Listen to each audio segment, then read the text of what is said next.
হাই friends, আপোনালোক সকলোলৈ quick cooking চেনেলৰ পুনৰ এবাৰ স্বাগতম জনাইছোঁ। আপোনালোকৰ নিশ্চয় ভাল, ময়ো ভালে আছোঁ। আজি আপোনালোকক বেঙেনাৰ এটা সুন্দৰ ৰেচিপি আপোনালোকক বনাই দেখুৱাম। এনেকুৱা মই বেঙেনা এটা ল'লোঁ আৰু আপোনালোকে মই অকণমান সৰু নিচিনা পালোঁ। যদি আপোনালোকে অকণমান দীঘল পায়, এইটো দীঘলটো আপোনালোকে ল'ব পাৰে। লৈ পেলাই আপোনালোকৰ ঘৰত নিশ্চয় এনেকুৱা এইবিলাক আছে। তেনেকুৱাটো মই একেবাৰে চেপ কৰি লৈছোঁ। এই বেঙেনাটোৰ হেৰি টাইপত বেঙেনাটোৰ চেপ ইয়াত মই এইটো ইয়াত এনেকৈ ভৰাই লৈছোঁ। ভৰাই লোৱাৰ পাছত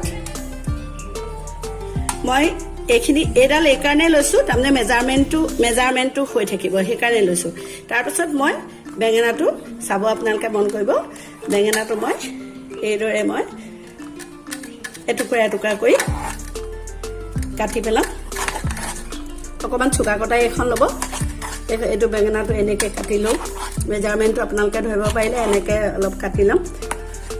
কাটি লোৱাৰ পাছত আকৌ বেঙেনাটো মই এইদৰে বেকা কৰি ল'ম।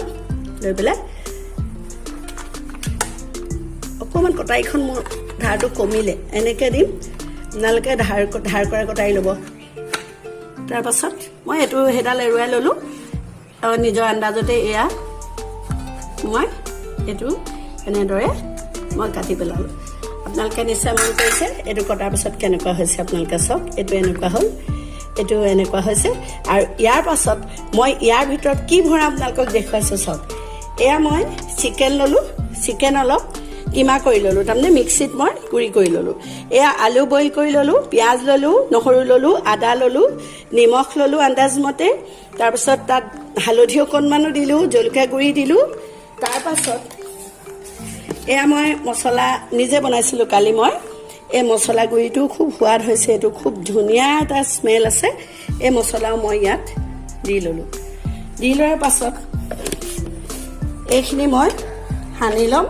এই চিকেনখিনিৰ লগত আলু সানি ল'ম। আপোনালোকে অকল চিকেনে বনালেও বনাব পাৰিব। মই আচলতে আলু অকণমান দি দিছোঁ আৰু তেতিয়া অকণমান সোৱাদ হয় আৰু অলপ সৰহও হয়। সেইকাৰণে মই এইখিনি এতিয়া গোটেইখিনি মই ইয়াৰ লগত সানি ল'ম। এয়া মই চিকেন আৰু আলু গোটেই মছলাখিনি আপোনালোকে দেখিছিলে, গোটেইখিনি মই সানি ল'লোঁ। সানিলে মই কিন্তু হাতে ইউজ কৰিম, এখন চামুচ দি ইউজ কৰিব নোৱাৰি আচলতে, অকণ অসুবিধা হয়। এতিয়া মই কি কৰিম, ইয়াৰ মাজে মাজে মই এইবিলাক ভৰাই যাম, মাজে মাজে ভৰাই যাম। আৰু যদি কাৰোবাৰ ঘৰত বেঙেনা নাখাওঁ, ভাল নালাগে, এনেকুৱা কোৱা মানুহ আছে, তেখেতসকলৰ ঘৰত যদি এনেকৈ বনাই দিয়ে, আপোনাক কৈছোঁ নহয়, বেঙেনাটো নাখাওঁ বুলি কোনোদিন ক'ব নোৱাৰে, ইমানেই সোৱাদ হয় খাবলৈ। মই এইখিনি এই দুইটা মই এতিয়া মই লগাই লওঁ। এয়া চাওক, মই এই আলু আৰু চিকেনৰ পেষ্টটো ইয়াত মেলি মেলি তৰপে মই এইবোৰ ভৰাই দিলোঁ। এতিয়া এনেকৈ ভৰাই দিয়াৰ পাছত মোৰ ল'ৰাকেইটা বেঙেনা একেবাৰে নাখায়। যদি এনেকৈ বনাই দিওঁ নহয়, তেতিয়া পূৰা খাব। এতিয়া চাওক, এইখিনি বনোৱাৰ পাছত মই ইয়াত তেল গৰম কৰিছোঁ। তাত অকণমানকৈ মই চেল' ফ্ৰাই কৰিম, ডিপ ফ্ৰাই কৰিব নালাগে। এয়া মই বেঙেনাটো লাহেকৈ তল চাইডটো দি দিছোঁ। দুইটা মই অলপ সময় চেল' ফ্ৰাই কৰিম।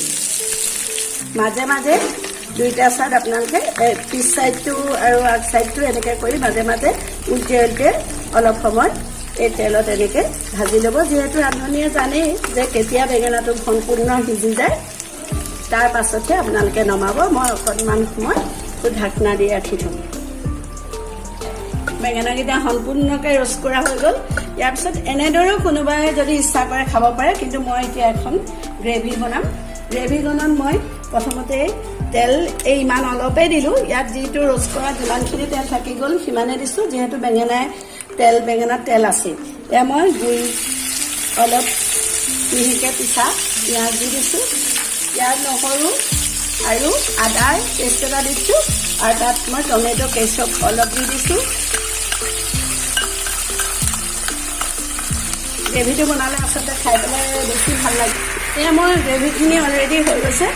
আৰু মই ইয়াত এয়া চিকেন আৰু আলুৰ যিটো পেষ্ট আছিলে অলপ থাকি গ'ল, এই থকাখিনি দিছোঁ। আপোনালোকৰ যদি থাকি নাযায়, তেতিয়া আপোনালোকে ইচ্ছা কৰিলে আলু দুটামান গুড়ি কৰি পেলাই দি দিব, তেতিয়া মানে গ্ৰেভিটো খাবলৈ অলপ আৰু টেষ্টি হয়।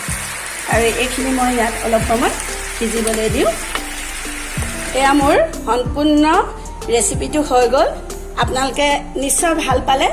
একেবাৰে ইউনিক ৰেচিপি নহয়নে বাৰু? যদি আপোনালোকৰ ভাল লাগিছে তেতিয়াহ'লে মোক লাইক কৰিব আৰু কমেণ্ট দিব। আৰু যদি নতুন ভিউৱাৰ্ছ হয় তেতিয়াহ'লে মোক ছাবস্ক্ৰাইব কৰিবলৈ নাপাহৰিব। ধন্যবাদ।